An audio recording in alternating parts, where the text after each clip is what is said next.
What's good, everybody? Back with another edition of Keys to the Game. And in this segment, we're going to be talking about things you need for traveling when playing overseas. Alright, man, getting straight into it. You know, like always, hit that like and subscribe button if this is your first time. This is your boy Arnold Lewis. I am your host, and this is Keys to the Game, where I give you guys all the rundown of things that you need, the tips and the keys to have a successful overseas professional basketball life. If you're trying to play basketball overseas and you want to be prepared and you want to get the keys, this is the place to be. Let's get straight into it. What's up, guys? I just dropped my new ebook, 6 must-have steps to be an overseas basketball player. You know, I've been playing for the last 9 years. I got all the steps and the traits that you need to start your journey with networking, with getting mentor, all the things that you need to start your journey to be a protege. So go get that ebook, click the link in the bio, and make sure you get your steps to being that overseas pro one day. Let's go. So traveling preparations and traveling requirements, the things that you need when you're traveling from different teams, different countries, whatever. The reason I say that is because I myself have literally traveled from Argentina to Chile. I was just playing in a team. We got bounced out of the playoffs in the 3rd round, you know, and I had an old team that I used to play in Chile. Like, if anyone who's ever tuned in and listened before, you know, I played about 6 years in Chile. I spent a lot of time there, so I know a lot of people in this area. And with that, so you build some relationships. And then when you do good and when you really kill and you really put on for the people around you, that they'll show love for you. And this team that I'm on right now, currently, Los Animas in Chile, Valdivia, Chile,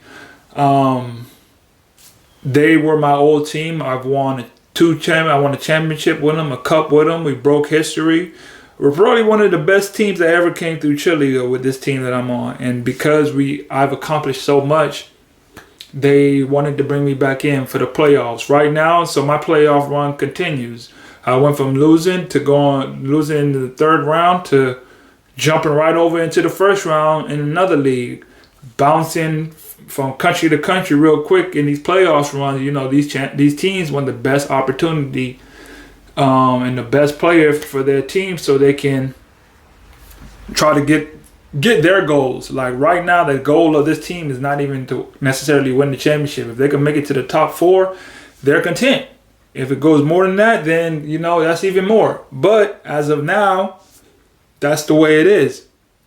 So for me, I just got to come in and take care of what I need to take care of. But getting into the traveling from one team to the next. So in that traveling, some of the things you're going to absolutely need. One, for sure, is extra money.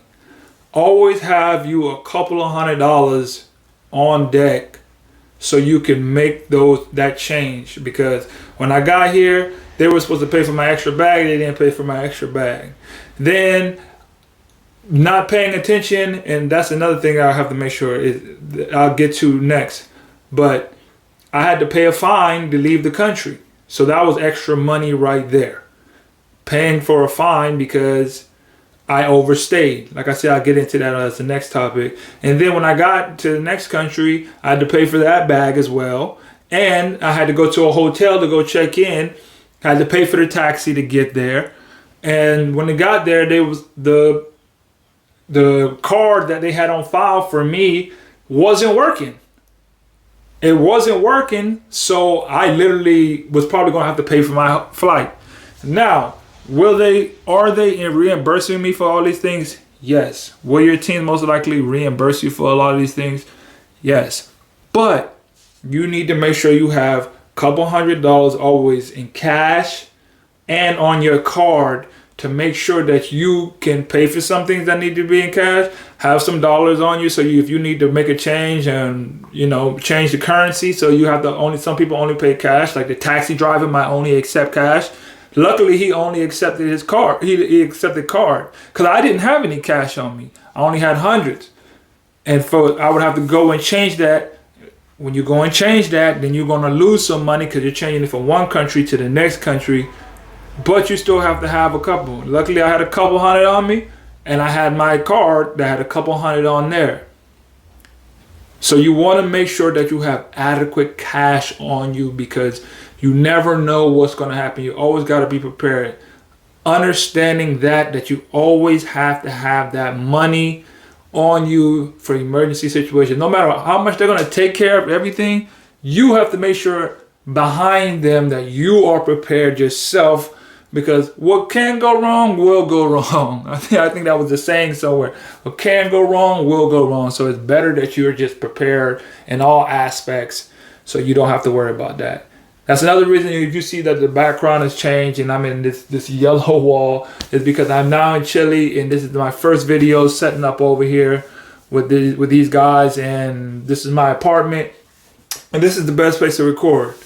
So I had to make sure I had to get this video out. That's the thing about being a pro, and also like for me running a business, running a podcast, you have to be, especially for me. So any guys, like I know I got a friend that Westside Skippy posted up his his podcast. Make sure you guys go check him out. That's some of the things that we deal with, is like where he wants to be in the podcast. He is a podcaster as well.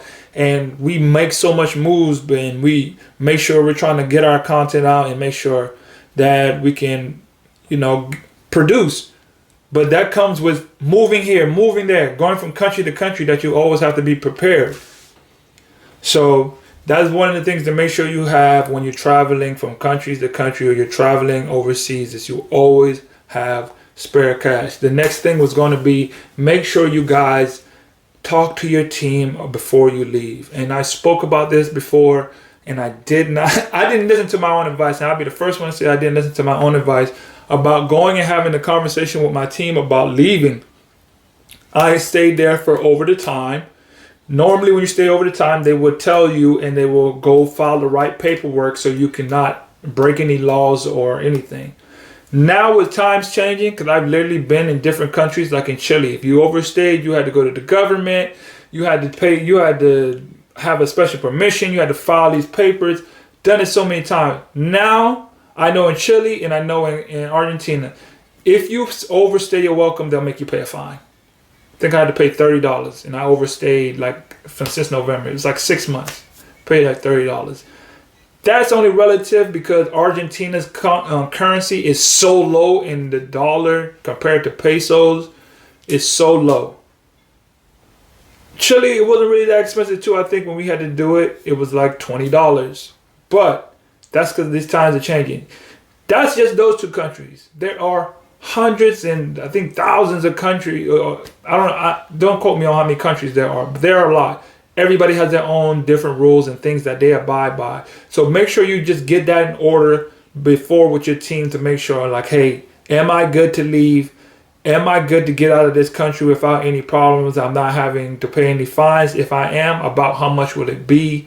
What do I have to do? What do I have to show them? What do I have to explain to them that I was with this team? Because a lot of times teams say you come there, they don't even give you a work visa. They make you be on a traveling visa, a tourist visa. So you're even there. Technically, you're going to be illegal in a lot of countries because they're having you on tourist visas, but you're working. But so they don't have to pay for the tourist visa. For the working visa, they'll make you say you got a tourist visa. Tourist visas only last for about 3 months, 1 month in some countries. So if you're working off of that and you say, what are you here for? They'd be like, oh, I'm here for a tourist, but you overstayed. If you were here for a team, where's the work visa? And you're getting even more of a different situation. Power on. Okay. So those are certain things that you need to look out for and make sure that you pay attention to when you're making these traveling situations from different countries to countries. And the last thing I would want to touch on is your cards, your credit cards. These credit cards that you have, make sure you tap in, like go and have the app and put in travel notifications. Make sure your bank allows you to be able to go in and switch travel notifications quickly. Sometimes you're not going to be able to just call your bank. It might be the middle of the night. Finding the right bank to stay with or to bank with when you're overseas that allows you these options to be able to change. I'm going to be, because most of the times if your card is showing that you've been in Argentina for 6 months, and then next thing you know you're in Chile and you're swiping over there, they're going to block your card. Or your card can get blocked because they think, what? Fraud. And if you can't get a hold of your bank, I just made a trip from one country to the next. I don't have service yet. You're on the airport Wi-Fi, but you need to use your card, but you can't because it's blocked. And that might be your only card. These things happen. So make sure that you look at the bank that you have to make sure you can know if you can do these things when it's required that you might need it, so you don't put yourself in a jam. You don't want to be in a jam because I can't switch my bank account switch my location saying I'm going to be in this country for this long. I bank with Suncoast. I go to my app, travel notification, this day till I guess maybe a month. You can put 3 months till then. You change it whenever. Boom, you're good to go. So now when you swipe, your card's not getting blocked. Because when cash, like even sometimes when you're in the airport, you have the cash, the currency place to be closed because you got in too late. So you can't change the currency. What will you do in these situations? That's why you have to look at the whole spectrum, making sure you're having the right card, making sure you have cash on you, making sure that you have enough money on the card, all these things, because you might have all your money inside of your savings account. And you can't transfer it over to your checking account because you don't have, maybe that country don't even have service in the airport and you can't connect. But you have enough on your card in your checking that you would be able to use a couple hundred there for a little bit of time being. I know some people, I know me for most of the time, I don't like to just leave money on my checking. A bill might pop up that you thought you canceled and they just snatch it up out of there. So a lot of people probably don't leave a lot of money in their checking. They leave it in their savings. But when you're about to make that travel to someplace else real quick, make sure that you have these key things, accounted for, because they can help you out and they can save you in a sticky situation. Because pretty much everything comes down to money. And you need to make sure you have your money ready. Card, extra cash, and I don't know if you guys can hear that, but somebody just come down the street screaming. But that's all I got for you guys for this episode of Keys to the Game. If you guys can leave me a rating, 5-star rating. And, tell me if you got any comments, questions, concerns, or anything else you want to know about. But these are the keys to help you get to the game. As always, remember, greatness is a habit, not a right. That's all I got for you guys. Till next time. Hey guys, thanks for tuning into the show. Please subscribe on our YouTube, Spotify, Apple, and wherever you listen to your podcast. I greatly appreciate it.